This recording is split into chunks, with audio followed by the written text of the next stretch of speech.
Semana retrasada, né? Nós começamos a tratar aí um pouquinho sobre a igreja, né? Estudando sobre eclesiologia e tratando um pouquinho sobre o porquê que esse assunto é tão importante, ainda mais em dias que a própria igreja tem se sabotado, né? E tem dado um tiro no próprio pé, dizendo que a igreja não é importante. Então, é de extrema importância nós relembrarmos alguns princípios relacionados à igreja. E muita gente que crê em Cristo, mas tem sido discipulado de modo errado, em inverdades, em vaidades humanas, e tem desprezado o privilégio que é o convívio dos santos, e mais do que isso, o privilégio que é em servir ao Senhor dentro daquilo que o próprio Deus estabeleceu desde o começo, e que a palavra dele, de um modo bastante claro, inclusive, decreta, né, essa questão da organização de igrejas. Quando você vai para as cartas pastorais, de um modo geral, você vê Paulo deixando bastante claro que a estratégia era que, em especial, Tito estivesse numa região, né, numa ilha, na ilha de Creta, e que em cada cidade ali organizasse, né, liderança, e essa liderança, obviamente, para liderar o quê? Igrejas, né? Você não vai constituir liderança para outra coisa, senão direcionar a comunidade daqueles que creem. Então, relembrando aí um pouquinho, né, que já faz 2 semanas, nós tivemos semana passada a conferência missionária, nós definimos, primeiramente, vimos lá em Mateus capítulo 16, verso 18, sobre a declaração, né, de Jesus a Pedro, quando ele diz: pois também eu te digo que tu és pedra, né, ou que tu és Pedro, e sobre essa pedra edificarei a minha igreja, e as portas do inferno não prevalecerão contra ela. Que essa afirmação de Cristo não está colocando sobre a pessoa de Pedro a responsabilidade de sustentar a igreja, mas da declaração que Pedro havia acabado de fazer a respeito de Jesus, direcionado pelo próprio Deus, assim que o texto diz, que quem Cristo era, né? E reconhecendo Cristo como a base de todas as coisas, sobre essa declaração de Pedro, então, o inferno não prevaleceria contra a igreja. Outra expressão interessante é que ele diz: sobre essa pedra edificarei a minha igreja. Então, o próprio Cristo dizendo que ele estaria edificando a sua igreja. Não que no sentido de ser uma nova igreja, mas no sentido de que, sobre a declaração que Pedro havia feito, a igreja do Senhor é sustentada. Uma outra situação importante, e aí eu convido você a abrir a palavra do Senhor mais uma vez no dia de hoje, agora lá, na própria epístola, na carta de Pedro,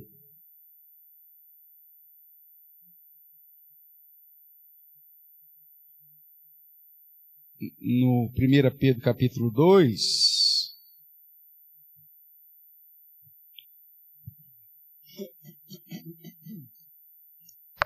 que Pedro não puxa para si essa afirmação de Cristo como sendo para ele próprio, mas sim para os crentes. E ele vai usar justamente palavras semelhantes. Então você está aqui na primeira epístola de Pedro, capítulo 2, o título que a sociedade deu aí: os crentes são a casa espiritual edificada em Cristo. E de um modo muito explícito, em especial no verso 2, no 4 de um modo especial, ele vai dizer assim, falando a respeito de Cristo, ele diz: chegando-vos para ele, ou seja, para Cristo, a pedra que vive. Veja, Jesus diz, lá em Mateus, o texto que está projetado aí, de que tu és Pedro, e sobre essa pedra edificarei a minha igreja. E aqui Pedro, respondendo quem de fato é a pedra viva, ele diz que é o próprio Cristo. Então, chegando-vos para ele, a pedra que vive, rejeitada assim pelos homens, mas para com Deus eleita e preciosa. E aí ele amplia essa ideia de ele ser a pedra também, né, de Cristo ser a pedra viva, ou a pedra que vive, e diz no verso 5, também vós, falando a todos os crentes, vós mesmos como o quê? Pedras que vivem, sois edificados casa espiritual, para serdes sacerdócio santo, a fim de oferecerdes sacrifícios espirituais agradáveis a Deus, por intermédio de Jesus Cristo. Então, aqueles que pensam que a igreja está fundamentada sobre a figura de Pedro, não entenderam nem a mensagem que Cristo dá lá em Mateus, e nem mesmo o próprio entendimento inspirado por Deus, que o apóstolo Pedro, a quem foi dado aquela frase lá de Mateus 16, que a igreja está fundamentada em Cristo. Ele é a pedra que foi rejeitada pelos construtores, a pedra angular. Mas todos aqueles que estão em Cristo, então também são chamados de pedras que vivem. Você é uma pedra dentro desse edifício que foi ali fundamentado em Cristo e que o inferno não prevalecerá. E que juntos formamos aquilo que Paulo vai chamar de corpo de Cristo, porque cremos em Cristo, que é nada mais, nada menos que a igreja que o próprio Cristo fundamentou. Aí nós definimos lá, irmãos, então o que é a igreja, né? Então, não estamos falando simplesmente da questão física, né? Onde que é a tua igreja? O pessoal te pergunta. Ali na Avenida Cristóvão Colombo, 1503, né? Na esquina da 9 com a Cristóvão Colombo, aonde já foi o supermercado, não sei o quê. Não é isso. Ou não é instituição, né? Que denominação, que igreja você faz parte? Da Igreja Presbiteriana do Brasil, né? Mas sim o entendimento bíblico sobre a igreja, que é aqueles que creem em Cristo Jesus. Então, num sentido mais apurado, nós podemos dizer que a igreja é o corpo de Cristo, formado por todos os seus verdadeiros servos, e aí uma definição que fizemos é juntamente com os seus filhos, e isso espalhado pelo mundo todo. Isso é uma definição da nossa confissão de fé sobre o que é a igreja. A reunião de todos aqueles que creem em Cristo juntamente com os seus filhos. E por que coloca aqui os nossos pastores, né, os teólogos que definiram a confissão de fé de Westminster e também a própria constituição da igreja, colocam os filhos como parte integrante dessa igreja? Primeiro porque o próprio Deus assim faz, mas para reforçar ainda mais que no nosso contexto de confissão de fé, nós somos uma igreja pactual, uma igreja aliancista, que cremos que Deus tem uma aliança com Abraão, onde Deus prometeu ser o Deus de Abraão e o Deus da sua descendência, e que esse pacto, essa aliança feita com Abraão, agora, quando nós cremos em Cristo, passa a ser uma promessa e uma aliança conosco. Lá em Gálatas, dá uma olhadinha lá, abra a sua Bíblia lá em Gálatas, capítulo 3.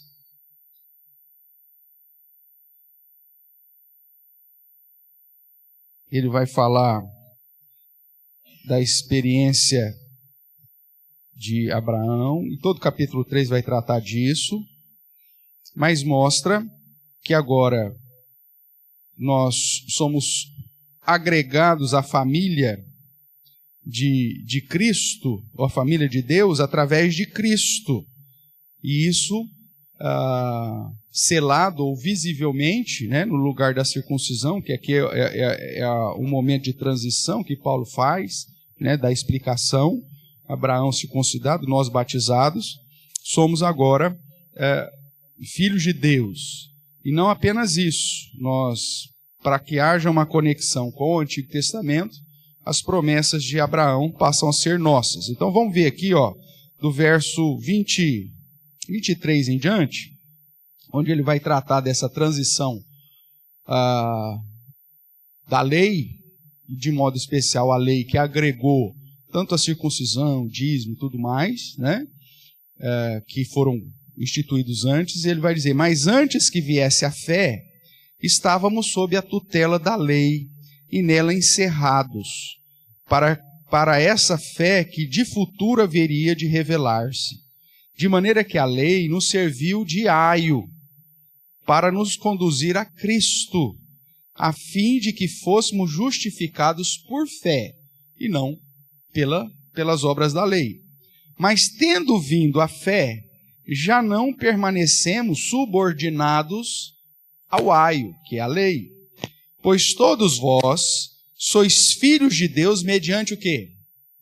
Mediante a fé, e a fé em Cristo Jesus. Porque todos quantos fostes o quê? Batizados em Cristo, e aí o sinal da aliança para estar em Cristo agora é o batismo e não mais a circuncisão. Então, todos quanto fostes batizados em Cristo, de Cristo vos revestistes. De Sarte não pode haver judeu, nem grego, nem escravo, nem liberto, nem homem, nem mulher, porque todos vós sois um. É uma só igreja, irmãos. Todos nós somos um em Cristo Jesus. E se sois de Cristo, também sois o quê? Descendentes de Abraão, e como descendentes de Abraão, porque é uma igreja única, desde lá do Antigo Testamento, nós somos herdeiros segundo as promessas. Então, as promessas que foram dadas a Abraão, uma vez que eu creio em Cristo, essas promessas passam a ser minhas. Em Cristo. Então, todas as promessas que Deus deu a Abraão, como Abraão foi feito um pacto, uma aliança perpétua, e aí o sinal nesse contexto era de fato a circuncisão, mas agora em Cristo o sinal é o batismo, por isso que aqueles que são batizados em Cristo, esses vão estar ligados e são filhos de Deus. Depois, se você tiver um tempo, nós já estudamos isso em outro momento, mas se você quiser relembrar, é só ler aí, de um modo geral, Gálatas, capítulo 3, que você vai ver Paulo fazendo essa ratificação, né? E acrescentando a ideia de que as promessas a Abraão são aplicadas àqueles que estão em Cristo, por meio dessa aliança, por meio desse pacto, e que aquilo que Cristo fez, então, nos coloca agora dentro da família da fé, como filhos de Deus. Então, nós vimos isso já semana passada, né? Só reforçando. Então, se Deus fez uma promessa a Abraão de ser o Deus dele e o Deus dos seus descendentes, então nós colocamos que faz parte da igreja não só nós que já cremos, mas os nossos filhos também, os nossos descendentes, mesmo que ainda sejam bebezinhos, pequeninos e ainda não tenham professado a fé. Nós trabalhamos, inclusive, né, recentemente, tratando aí dos sacramentos, e vimos, portanto, que a prática da igreja deve estar fundamentada não só em partes do Novo Testamento, mas na Bíblia como um todo, e considerando, obviamente, aquilo que está em vigor, aquilo que não foi cumprido em Cristo. Porém, todo o resto, né, continua ainda sendo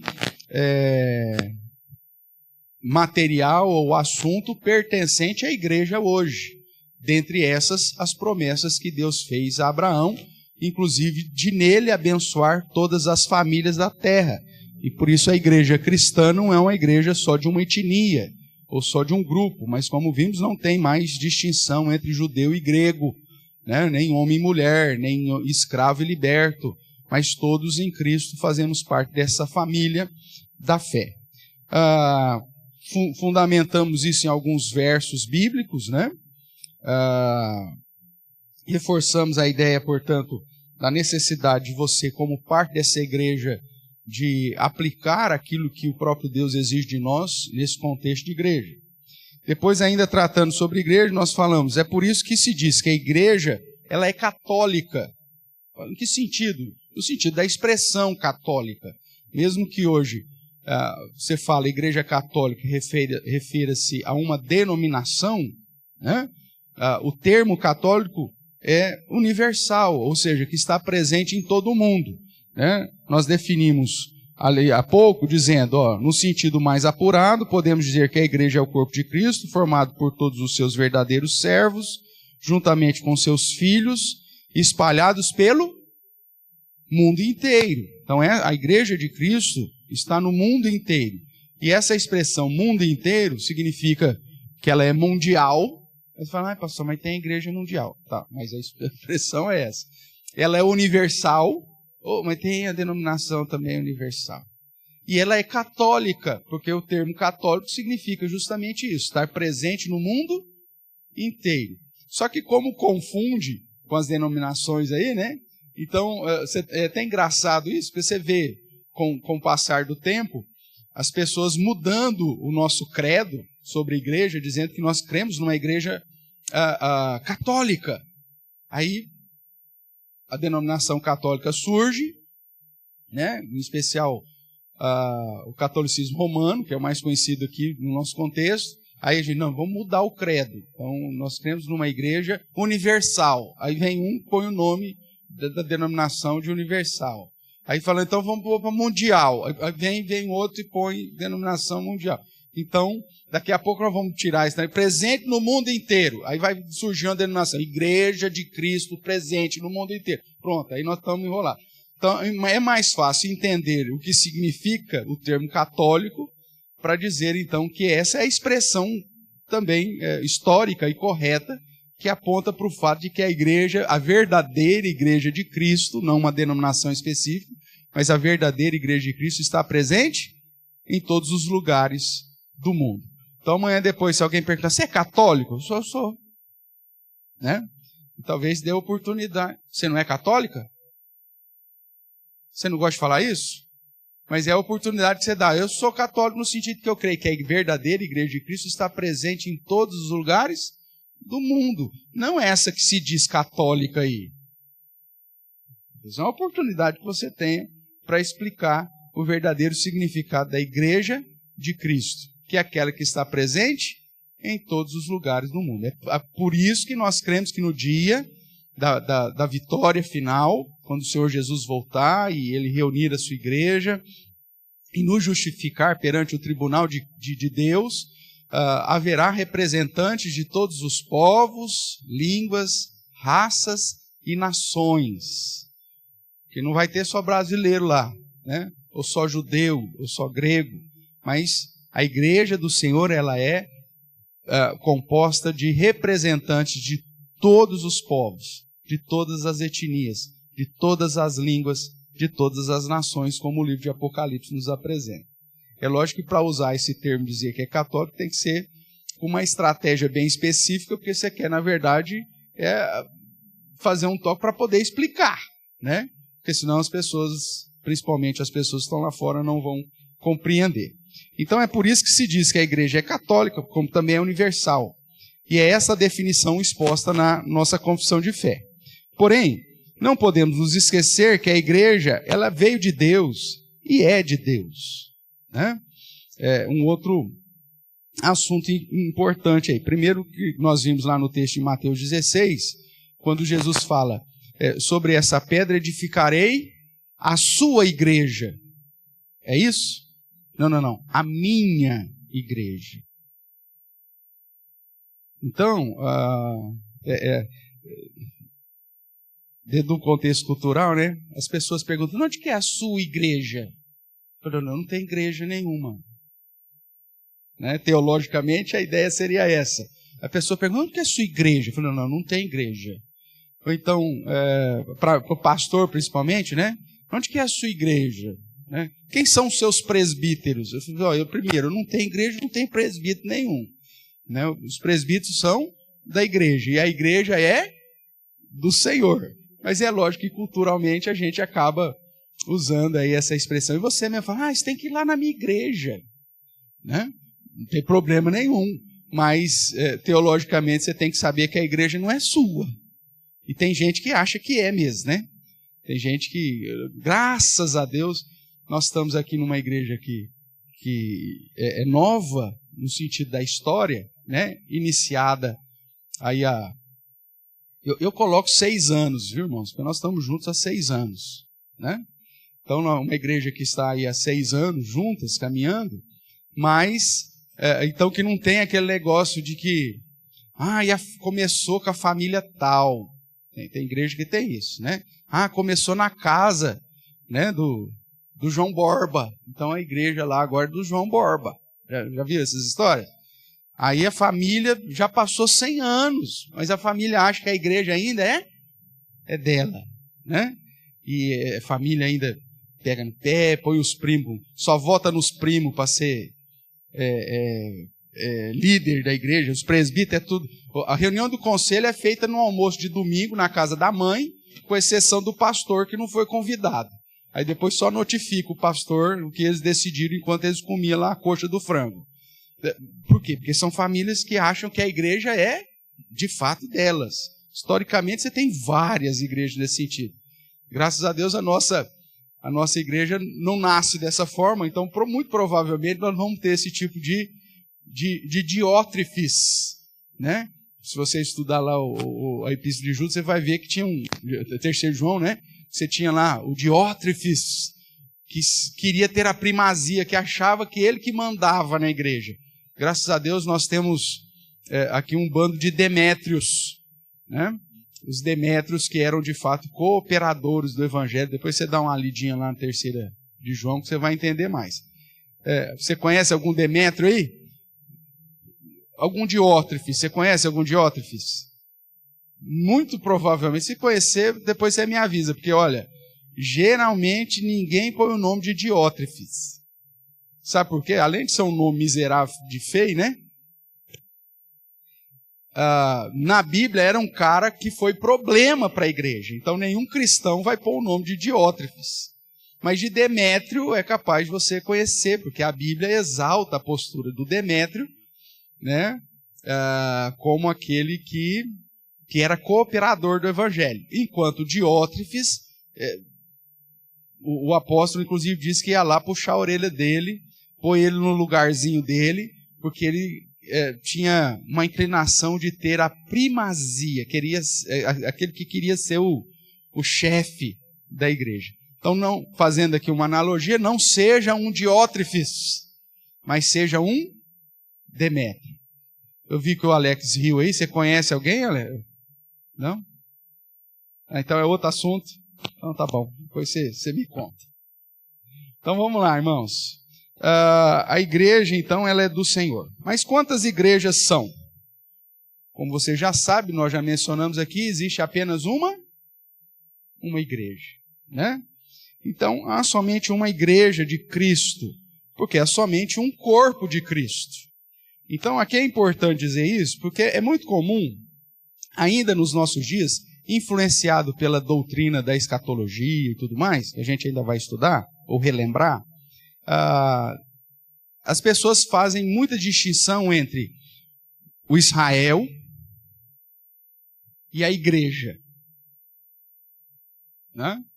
Tem igrejas, inclusive, que tem na sua crença sobre as últimas coisas, sobre aquilo que vai acontecer, que Deus tem um plano extremamente específico para o povo judeu, e o restante, o resto, somos nós, né? Somos nozes, como o pessoal brinca aí. Então, dentro da visão bíblica, não existe mais povo judeu, ou Israel de Deus, separado da igreja. Jesus não tem duas noivas. O relacionamento de Cristo é monogâmico. Ele não é casado com o povo de Israel, o povo judeu, e a igreja, os gentios. Não. A igreja, como nós vimos aqui em Gálatas, uma vez que nós somos feitos filhos de Deus pela fé, mediante a fé em Cristo, nós agora fazemos parte de um povo só. A parede de separação, Paulo vai dizer isso, que havia entre judeus e não judeus, foi derrubada em Cristo Jesus, para que agora, de representantes de todas as nações, inclusive entre os judeus, né, nós tenhamos a igreja. Então, eu não sei se você já percebeu, e alguns já perceberam, porque eu já fui questionado isso em algum tempo, por que no momento que eu estou impetrando a bênção como uma das funções pastorais, né, não sacerdotal, mas pastoral, apesar que tem vínculo aí lá na parte sacerdotal, mas depois você vê isso, os apóstolos aplicando sobre as igrejas, todas as cartas, né? Paulo, de certa forma, aplica a bênção apostólica, e eu prefiro usar esse termo, né? A bênção apostólica, ao invés da bênção sacerdotal, porque o pastor não é sacerdote, como a gente tem batido dessa tecla aí esses últimos anos com você, mas dentro da função pastoral, quando eu estou aplicando, e é uma função privativa minha, de rogar a bênção do Senhor, a bênção apostólica sobre o povo de Deus, eu não sei se você já observou, mas em vários momentos eu digo para que o Senhor abençoe também não só você, em especial, mas o Israel de Deus espalhado por entre as nações. Você já viu isso no final do culto? Aí alguém uma vez perguntou para o pastor, mas por que o senhor pede a bênção só para o Israel de Deus? E para a igreja, o senhor não pede a bênção? Na minha perspectiva, e na perspectiva bíblica, não existe mais o povo judeu separado da igreja. A igreja, verdadeira igreja de Cristo, é sinônimo de Israel de Deus. Porque em Abraão, todas as promessas fazem parte, é herança minha agora. E quando eu peço para abençoar o Israel de Deus, não estou pedindo para abençoar a nação Israel contemporânea. Porque ela nem crente não é. Tem representantes dela de cristãos? Sim, mas ela nem... Deus não vai vir restaurar o Israel, a nação de Israel. A sua promessa é para com a igreja, onde tem judeu no meio dela. Mas não são obras salvíficas distintas. Inclusive, essas igrejas, principalmente a igreja neopentecostal, né, que exalta o Israel nação, né, exalta o Israel nação, põe a bandeirinha de Israel lá e tudo mais, que não compreendeu esse fato, ele pensa que vai ter uma salvação e Jesus vai voltar para reinar nessa Jerusalém terrena, e eles têm essa expectativa, e de que um dia todo mundo vai ter que ir para lá. Todos os crentes vão ter que ir lá, morar lá nesse Israel. Não é disso. Mesmo porque a palavra do Senhor, eles negligenciam o fato de que o próprio Senhor Jesus veio para os seus, e o que os seus fizeram? Rejeitaram. O próprio Cristo diz que o seu reino não é terreno, mas é espiritual. O seu reino não é dessa terra. Se assim o fosse, o próprio Cristo falando, se o meu reino fosse daqui, os meus ministros, quando ele está falando lá com Pilatos, viria aqui e resolver esse problema. Quando Pilatos chega para ele e fala, você não sabe que eu tenho autoridade para te deixar vivo ou te mandar matar? O que Cristo fala? Você tem, é de fato, mas toda a autoridade foi te dada lá dos céus. E o meu reino, em outro contexto, vai dizer, o meu reino não é desse mundo. Porque se fosse, então, os meus ministros, todo mundo ia dar um jeito de resolver esse problema diplomático que nós estamos vivendo aqui. Mas era muito mais do que isso. Então, nós não podemos negligenciar o fato de que quando dizemos e afirmamos na nossa confissão de que existe uma única igreja verdadeira de Cristo, com representantes de todas as nações, isso inclui o judeu, mas não faz um departamento separado. Deus trata com Israel e Deus trata com a igreja. Não. A igreja é uma só. Por isso que nem todos os descendentes de Abraão são salvos. Paulo vai dizer isso em Romanos. O desejo dele como judeu é que isso fosse uma realidade. E ele ora e trabalha para isso. Ele diz isso lá em Romanos. Mas ele sabe, inclusive diz que Deus vai chamar muitos judeus. E muitos judeus que viveram no Antigo Testamento, que creram no Messias, obviamente estarão dentro do contexto de igreja, porque o próprio povo judeu já olhava para o Antigo Testamento e chamava o Antigo Testamento de a igreja do deserto, a congregação do deserto, ou a assembleia do deserto, que são expressões para apontar para a igreja.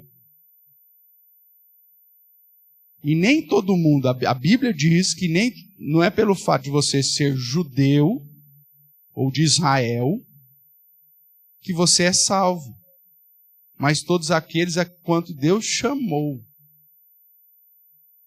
Tanto que em João ele vai dizer que a salvação não é pelo sangue. Vamos lembrar isso aqui? Vamos lá, João, dá uma olhadinha lá no Evangelho de João.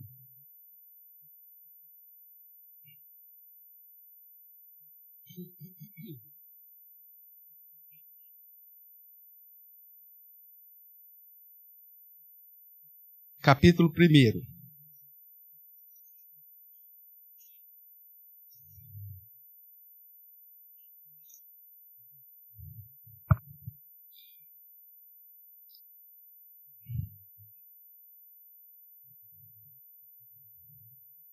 Vamos ler a partir do verso 10, para você entender aqui o contexto. O verbo, ou seja, a palavra, né? O pessoal, às vezes, questiona um pouquinho a interpretação e por que usou verbo e não a palavra, porque em outros momentos aqui no próprio Evangelho de João ele usa o mesmo logos aqui traduzido por verbo como palavra, mas a ideia que eu acho é que o comitê de tradução preferiu usar verbo, porque o verbo ele me remete lá para Gênesis, capítulo 1. Disse Deus. Então, haja, é um verbo. Então, para fazer essa conexão. Mas aqui o termo verbo pode ser traduzido por palavra sem problema nenhum. Então, o verso 10 diz, o verbo estava no mundo, o verbo, né? O mundo foi feito por intermédio dele. Se você vai lá para Gênesis, é tudo verbos. Haja luz, faça separação. É tudo, sim. Então, foi feito por intermédio dele, mas o mundo não o conheceu. Ele veio para o que era seu, ou seja, para o seu povo, e os seus, o que fizeram com ele? Não receberam. Mas, a todos quantos o receberam, deu-lhes o poder de serem feitos o quê? Filhos de Deus, a saber os que creem no seu nome. Para quê? É o que Paulo diz lá. Nós somos feitos filhos de Deus mediante a fé em Cristo Jesus. Paulo está falando exatamente o que João está falando aqui. Que todos aqueles que crerem em Cristo foram feitos filhos de Deus. Foi-lhes dado o poder de serem feitos filhos de Deus. Lá em Gálatas 3 nós lemos Paulo dizendo, nós somos filhos de Deus mediante a fé em Cristo, em Jesus Cristo. É a mesma coisa, tudo bem? É aí que ele continua aí no verso 13. Que esses que creram no nome do verbo ou de Jesus e que foram feitos filhos de Deus, os quais, esses, não nasceram do quê? Não nasceram do sangue. Que mais? Não nasceram nem da vontade da carne. E não nasceram nem da vontade do homem, mas nasceram da vontade de quem? De Deus. Então veja aí, o que ele quer dizer? Você só faz parte dessa família da fé, da igreja, ou dos filhos de Deus, não pelo a sua etnia, o seu sangue. Você é judeu? Então você já é da igreja. Pronto. Não. Não é pelo seu sangue que você é da família de Deus. Não é isso que determina. É o crer em Cristo que determina. E isso não nasce da vontade do sangue. Não nasce do sangue. Nem da vontade da carne. O que é a vontade da carne? É a vontade do eu. Eu quero ir para o céu. É meu desejo sincero. Não. A salvação não nasce do seu desejo pessoal, da carne. e nem da vontade do homem. Quem que é a vontade do homem? De um terceiro. Eu falo, nossa, eu quero tanto que você vai para o céu. Então você vai para o céu porque eu quero. Não, não é da vontade do homem. Não é da vontade da sua carne e nem pelo grupo étnico que você nasceu, o sangue. Mas você vai crer em Cristo pela vontade de quem? Pela vontade de Deus. Porque Deus que é o soberano. Depois o texto, ou toda a sequência, vai mostrar que nós estávamos mortos, nos nossos pecados, que é Ele quem efetua em nós tanto querer quanto o realizar, é Ele que inclina o nosso coração, toda a progressão da revelação vai mostrar que aqueles que creem em Cristo e que mediante a fé em Cristo foram feitos filhos de Deus, receberam o poder de serem feitos filhos de Deus, na verdade todo esse processo iniciou na vontade de Deus.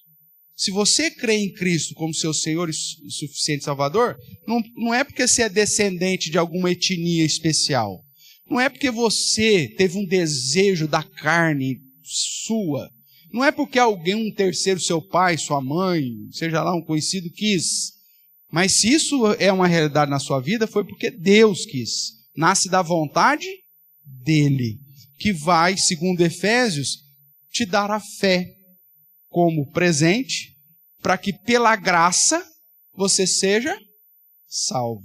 Então, quem faz parte dessa única igreja verdadeira?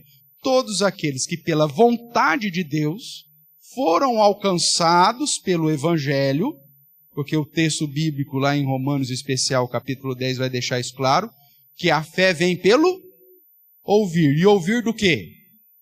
Da palavra. Então, mediante a palavra, te alcançou e te colocou como parte da família da fé, ou dos filhos de Deus. E se você então faz parte dos filhos de Deus, você faz parte do corpo de Cristo. Consequentemente, como parte do corpo de Cristo, você faz parte da igreja do Senhor. Que é essa igreja visível aqui? Não. É a igreja que está reunido todos aqueles que creem no Senhor. É lógico que como eu faço parte da igreja de Cristo, que não é um lugar específico, isso me conduz a me reunir com outros crentes para viver numa igreja específica. Se eu moro em Creta, né, qualquer cidade lá da ilha de Creta, eu vou, como Paulo diz, cada cidade organizando aí igrejas com liderança específica. Se eu moro em determinado lugar, né, vou procurar a igreja fiel do Senhor ali, que estuda a palavra do Senhor, que o adora, que apresenta sacrifícios vivos e agradáveis a Deus, como nós vimos lá em 1 Pedro 2,5. Então, o fato de eu estar ligado à igreja me conduz a fazer parte de uma comunidade, que também chamamos de igreja. Mas que é uma amostra daquilo que é a verdadeira igreja de Cristo. Por isso, irmãos, a igreja micro precisa representar ou ser uma fatia dessa igreja verdadeira. Não existe, e historicamente os cristãos falharam absurdamente, e ainda continuam falhando hoje, quando diz assim, não, a nossa igreja é só de surfista.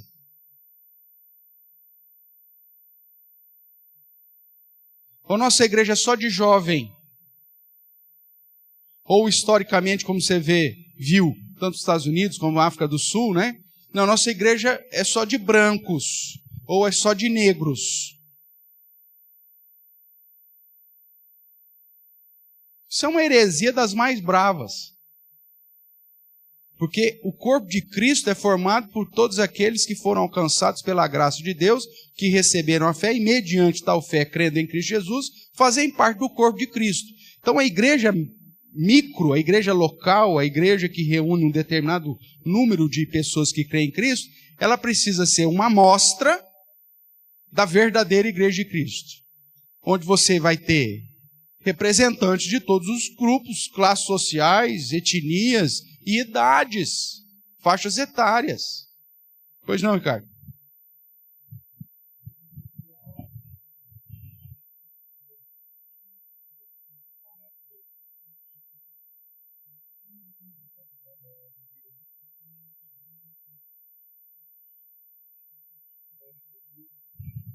Não é perfeito. Então, aí eu chego lá, né? Uma vida sedentária, não consigo ficar em pé nem no skate, e vou lá, tô de férias na praia, fiquei sabendo que tem uma igreja aqui, um quarteirão, vou lá na igreja. Aí um bombadão, que é o diácono lá da igreja, né? Chega assim, ô gordinho, onde você pensa que você está indo? Aqui não é igreja? Aqui é a igreja do surfista, velho. Aqui gordo não entra. Você não dá conta nem de pegar jacaré, velho.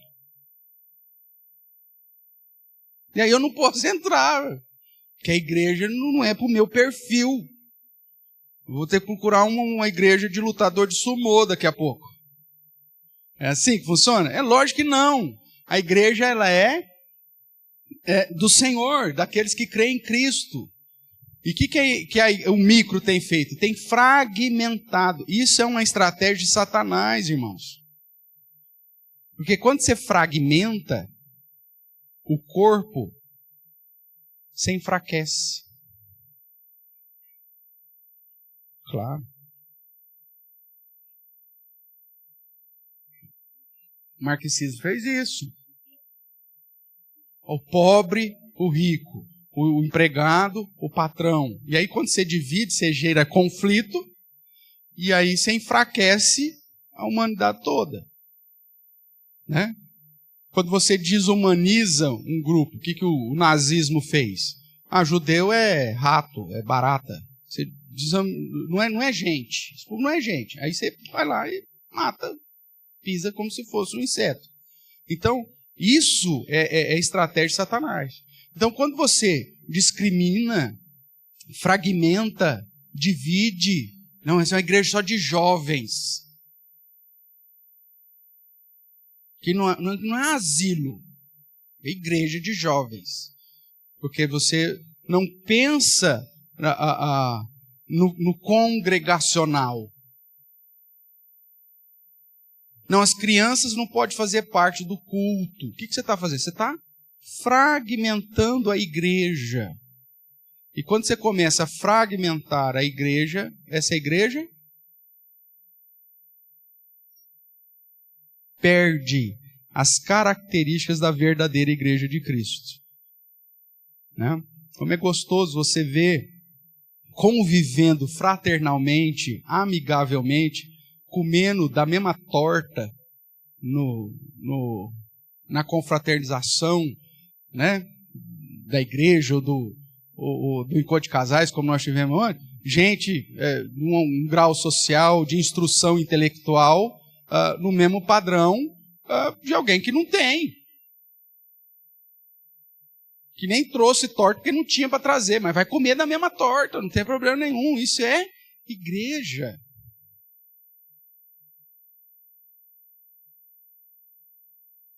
Onde você tem... Eu não tenho doutorado, nem mestrado, irmãos. Isso aí vocês conhecem, sabem que é uma crítica que eu tenho a esse sistema educacional nosso, porque o cara cada vez tem. Mas, infelizmente, hoje, para você viver nesse mundo, você tem que ter título. Eu não tenho. Mas, por exemplo, o que é igreja? Vou aproveitar que ele não está aqui, eu vou falar. Deixa eu ver se ele não está aqui mesmo. Não está. Mas você tem aqui, por exemplo, nós temos um doutor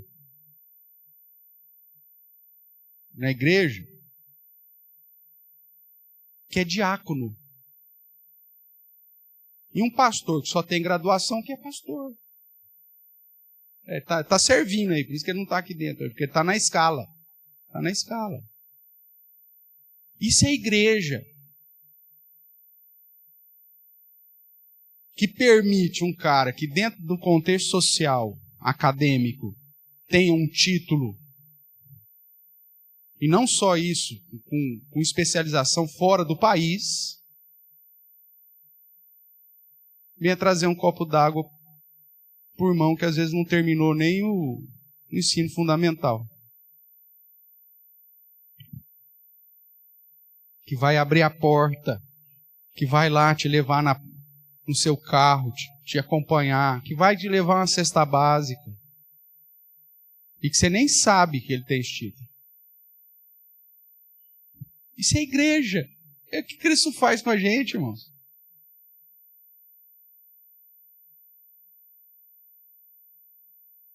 A única coisa que nos falta aqui é um japonês. Tem alguém? O Maurício passa meio assim, né? Então, mas não é.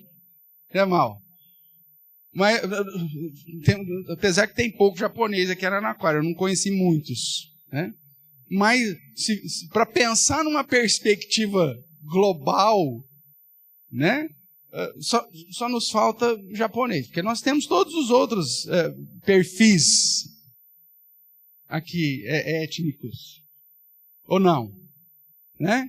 Então eu acho que isso é igreja. Pessoas de classes sociais diferentes, de conhecimento diferente, né? De culturas até diferentes, mas que convivem fraternalmente, porque o foco está em glorificar a Deus, porque creem no mesmo Salvador.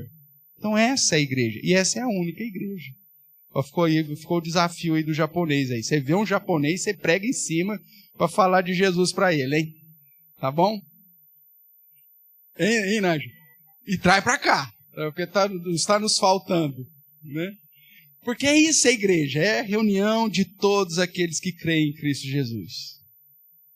Tudo bem? Há uma só igreja.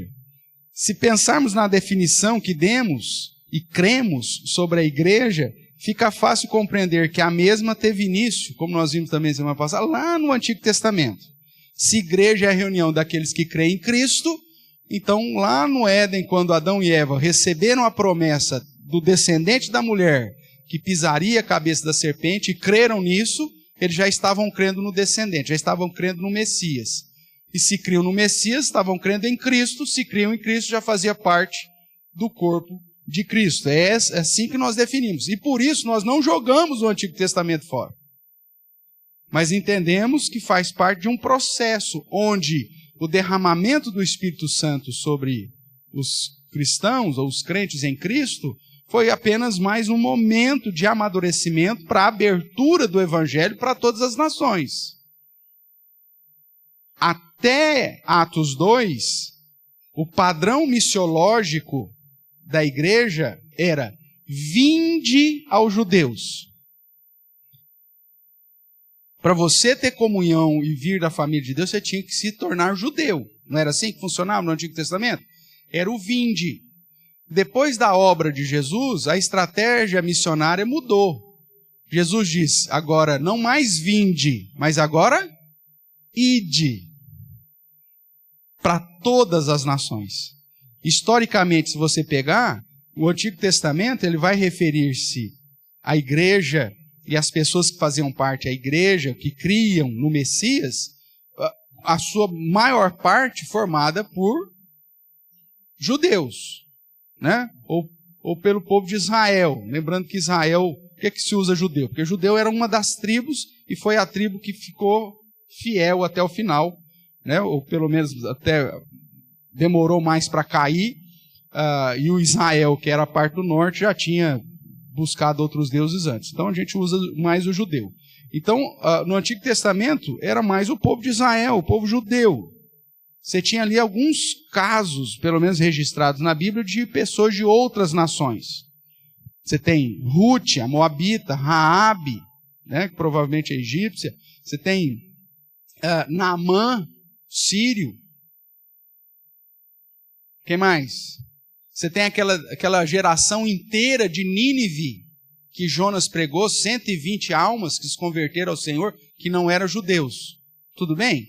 Então você tem lá, mesmo no Antigo Testamento, pessoas que fazem parte da igreja que não eram judeus, mas a grande maioria eram todos descendentes de Éber, né? Por isso os hebreus, né, que falavam da língua hebraica. Mas no Novo Testamento, e aí que acontecia? Como o papel era vinde, a única exceção que você tem ali é Jonas indo, que Deus mandou, mas a maioria dos outros exemplos, Ruth teve que vir para Israel. Raabe foi agregada ao povo descendente de Jacó. Você tem Naamã tendo que vir, inclusive, mergulhar no Rio Jordão, porque ele ficou bravo pra caramba, porque o Rio Jordão era, né, minúsculo perto lá, e horroroso perto do rio que ele tinha na Síria. Mas tinha que vir, todo mundo tinha que vir. Depois que Cristo vence na cruz, aí a estratégia missionária muda. Não é mais vir ao povo judeu, mas é ir. Ide, portanto, fazei discípulos de todas as nações.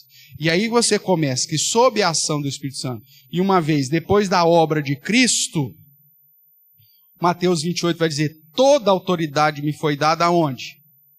No céu e na terra. E aí essa é a motivação para ide. Ide, portanto, fazei discípulos de todas as nações. Até aquele momento, Cristo não tinha autoridade, ou toda autoridade, não como o Senhor, porque é Ele que criou todas as coisas, mas como o Redentor de todas as nações. A progressão bíblica diz que até aquele momento, Satanás enganava as nações. E é por isso que nós cremos que com a vinda de Cristo, inicia-se o milênio, onde Satanás foi amarrado, conforme Apocalipse diz, para que ele não mais fizesse o quê? Enganasse as nações. Esse é o propósito de Satanás estar preso nesse milênio, que não é literal. Por que Satanás foi aprisionado, acorrentado? O texto lá de Apocalipse vai dizer, para que não mais enganasse as nações. Quando Cristo vence na cruz, Satanás é preso, ele vem amarrar o valente, para que agora as nações, não mais enganadas por Satanás, ouçam o Evangelho e Cristo resgate os seus. É por isso que nós nos convertemos não sendo judeus. Isso faz parte de toda a igreja. O problema é que lá em Apocalipse vai dizer que perto do fim, Satanás será solto. Para quê? Para seduzir de novo as nações. Para enganar de novo as nações. E aí esse momento de evangelismo, onde você tem liberdade de pregar em todo mundo, vai começar a se fechar. Hoje nós já temos países que é proibido pregar o evangelho. Que até alguns séculos atrás, você não tinha esse tipo de problema. Você parou para pensar nisso? Que é Satanás sendo solto de novo e seduzindo as nações novamente, fechando a possibilidade do evangelismo? Ou não? Você nunca tinha pensado nisso? Pensa 300 anos atrás. Pensa 200 anos atrás. Pensa 100 anos atrás.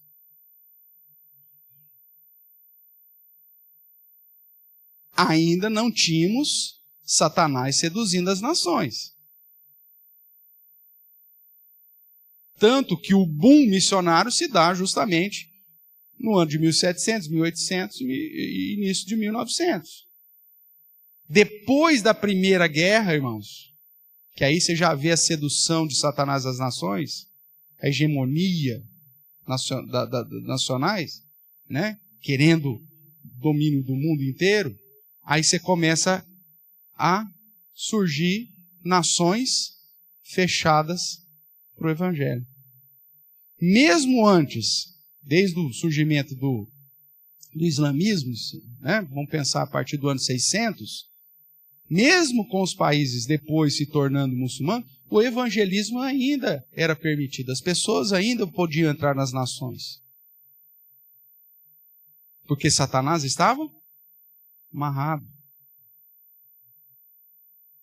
A Bíblia vai dizer que um dos sinais dos últimos tempos é que Satanás será solto para novamente seduzir as nações. Você pode ir para a Coreia do Norte, pegar um visto lá para ser pastor lá? Para Omã? Para o Iêmen? Você pode ir lá para a China? Eu quero entrar, quero um visto para entrar na China, para ser pregador, vou montar uma igreja aqui, vou pregar na praça pública. Pode fazer um negócio desse? O que é isso? Satanás está solto, meu irmão. É fim dos tempos. Mas a igreja do Senhor vai permanecer. O texto ainda lá de Apocalipse vai dizer que a igreja ela vai permanecer, mas ela será como 2 cadáveres mortos. Ela está presente, mas não tem mais voz.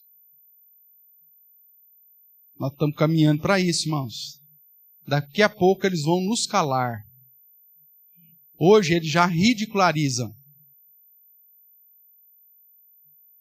É um passo antes.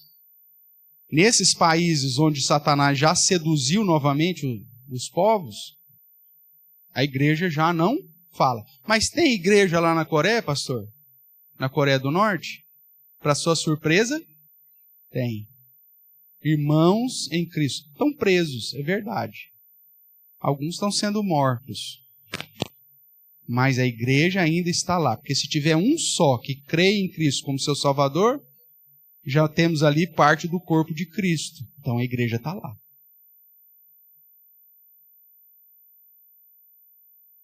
Irmãos, nós precisamos despertar. Hoje nós temos o privilégio de vivermos ainda em igreja local. De nos reunirmos para estudar, para aprender, para louvar, para ensinar os nossos filhos. Isso é grande privilégio. Os prazeres nunca vão ser fechados. Você pode ter certeza disso. Sempre vai ter um jeitinho de você correr atrás aí de satisfazer as suas vontades, seus prazeres e tudo mais. Mas a fé, o exercício da fé, isso vai ser tolhido. E mesmo que vivamos num país que não venha fechar as igrejas, e oramos por isso, ele vai nos tirar a fala. Vou te dar um exemplo simples. É lógico que dentro de um contexto de um país, de uma sociedade civilizada, leis são necessárias e nós nos submetemos a todas elas. Nós tivemos recentemente a pandemia que proibia a reunião, mas entendia que não estava proibindo o exercício da igreja, pois a situação de que estar reunido em determinado lugar não é isso que nos faz igreja. Vamos pegar um exemplo tosco aqui. Infelizmente, como eu citei no começo, nós tivemos aqui a empresa fornecedora nossa que teve lá um incêndio e queimou tudo. Eles vão abrir amanhã? Não vão, está tudo queimado. Se pegar fogo aqui, queimar todo esse lugar aqui, nós estaremos impedidos de nos reunir nesse lugar. Deixaremos de ser igreja? Lógico que não. Então, mesmo que nos impeçam, que a lei e tal, mas a tendência já é nos dificultar. Quer dar um exemplo simples? Nós tivemos um evangelismo de rua recentemente. São tantas exigências para você fazer um evangelismo hoje, na perspectiva legal,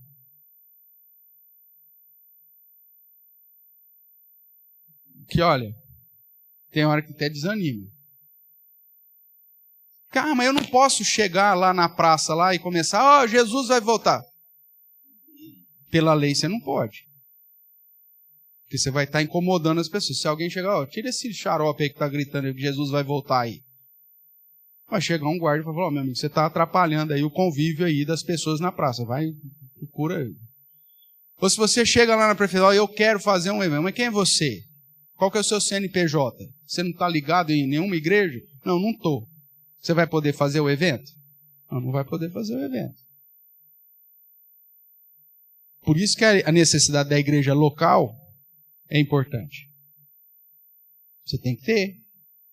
Aí você vai lá, cumpre com todas as exigências, passa por não sei quantos setores lá que tem que passar, para conseguir a liberação para fazer não sei o quê. Aí ele pega e tem que ter banheiro químico na praça.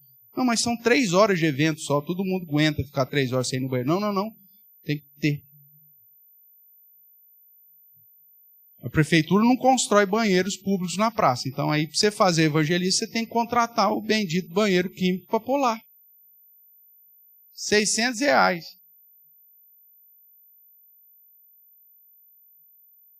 Aí a igreja vai lá e faz o quê?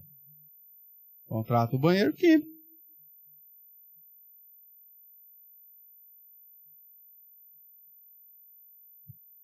São exigências que você consiga, pelo menos, ir lá falar, ó, existe uma igreja aqui, nós estamos pregando a Cristo como o único e suficiente Salvador.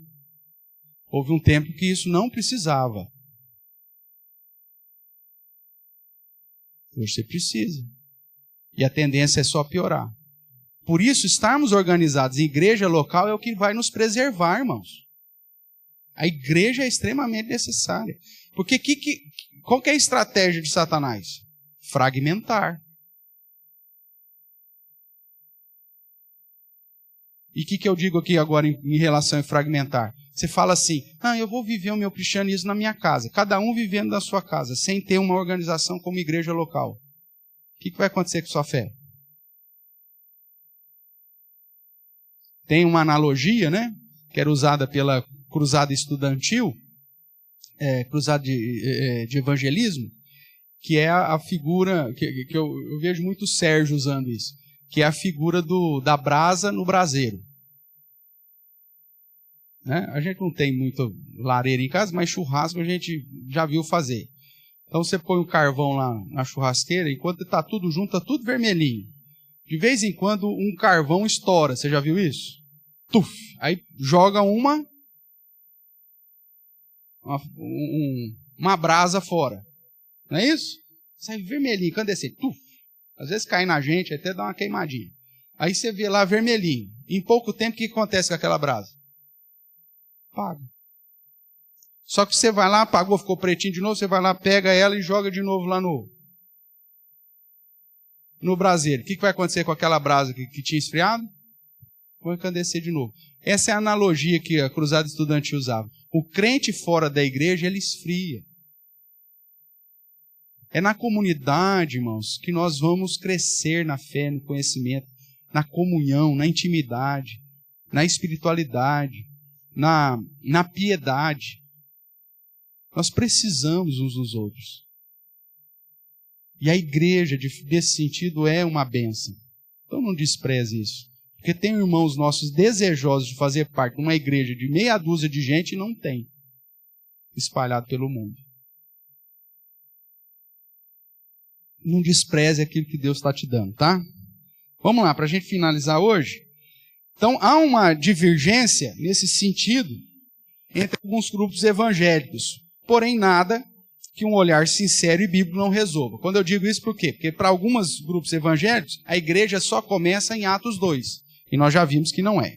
Então, há quantas igrejas? Se a igreja é o corpo de Cristo, isso significa dizer que é formado por pessoas que creem em Cristo como seu Salvador, não fica difícil entender por que a igreja começa lá bem cedo, e como eu disse lá no Jardim do Éden, provavelmente com a crença de Adão e Eva na promessa do descendente que pisaria a serpente. Então vejamos, no momento da queda, nossos primeiros pais receberam uma justa punição, mas ao mesmo tempo receberam a promessa, Gênesis 3,15. Nessa promessa, Deus prometia que o descendente da mulher prevaleceria e venceria o descendente do diabo. Em outras palavras, foi prometido um Salvador, um Redentor. Depois de expulsos do jardim, Adão e Eva dão a entender que creram na promessa do Salvador, e isso fica claro na fala de Eva, por ocasião do nascimento de Caim, e na prática do ofertório dos seus filhos, registrado lá em Gênesis 4, de 1 a 6, e depois no verso 26.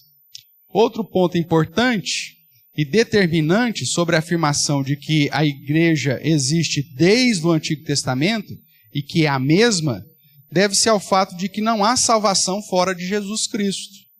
E que, portanto, as pessoas do Antigo Testamento também eram salvas por crerem em Jesus, ou seja, no Messias prometido. Pedro vai dizer isso lá em Atos, né? Não há salvação fora do nome de Jesus Cristo. Então as pessoas do Antigo Testamento que foram salvas, não foram salvas pelos holocaustos que fizeram, mas porque criam na vinda de um Messias. E isso fazia deles já parte da igreja. Se a igreja é a reunião de todos os que creem em Jesus Cristo, ela está presente desde o Antigo Testamento. A diferença é apenas temporal. Aqueles que creram na promessa do Messias, aqueles que creram no Messias durante o ministério terreno de Jesus e aqueles que creem ou crerão né, na primeira vinda e ministério terreno de Jesus. Então, qual que é a questão aqui? Temporal. Quem viveu antes do ministério terreno de Jesus foi salvo porque creu que Jesus viria. Quem viveu durante o ministério terreno de Jesus foi salvo porque creu em Jesus como Messias. E nós que vivemos depois da vinda de Cristo, somos salvos porque cremos que o Messias já veio. É só uma questão temporal. Isso é importante para entendermos que as alianças feitas no Antigo Testamento permanecem, que os sacramentos são os mesmos, só mudou o sinal visível, e que a igreja, portanto, é a mesma. Tanto é verdade que Estevão, o diácono lá de Atos, né, em sua defesa, refere-se ao povo de Israel nos dias de Moisés como sendo a igreja do deserto. Quer dar uma olhada nisso lá rapidamente? Atos capítulo 7.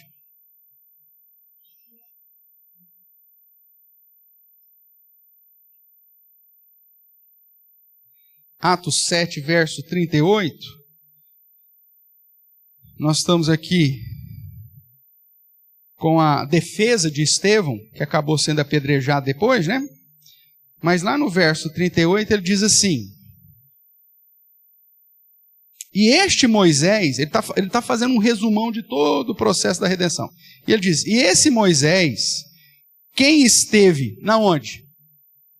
Na congregação do deserto, com o anjo que lhe falava no Monte Sinai e com os nossos pais, o qual recebeu palavras vivas para nolas transmitir.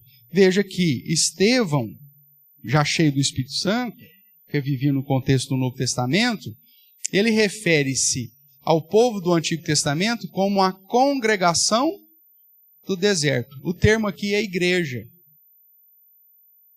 Tá? Então, mesmo na visão dos primeiros judeus, o povo do Antigo Testamento, dos primeiros cristãos, o povo do Antigo Testamento também era chamado de igreja.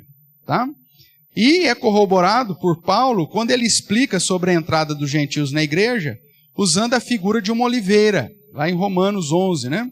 Onde foi enxertada ramos de oliveira brava, que são gentios, na oliveira que Deus plantou desde o início, que era o povo judeu. Foram plantadas duas oliveiras?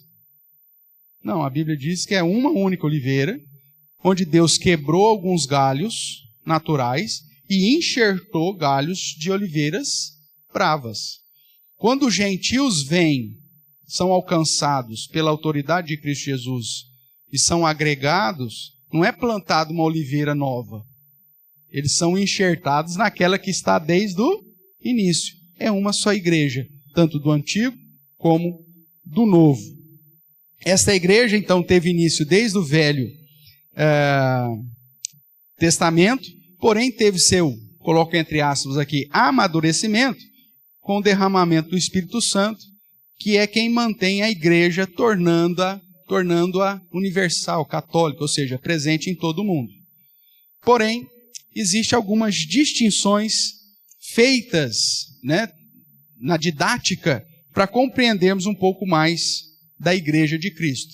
E essas divisões, se Deus permitir, a gente faz na semana que vem. Né? Só para você ter um exemplo, distinções. Por exemplo, a igreja invisível e igreja visível. O que é isso, pastor? Semana que vem. A igreja militante e a igreja triunfante. Semana que vem. Tá bom?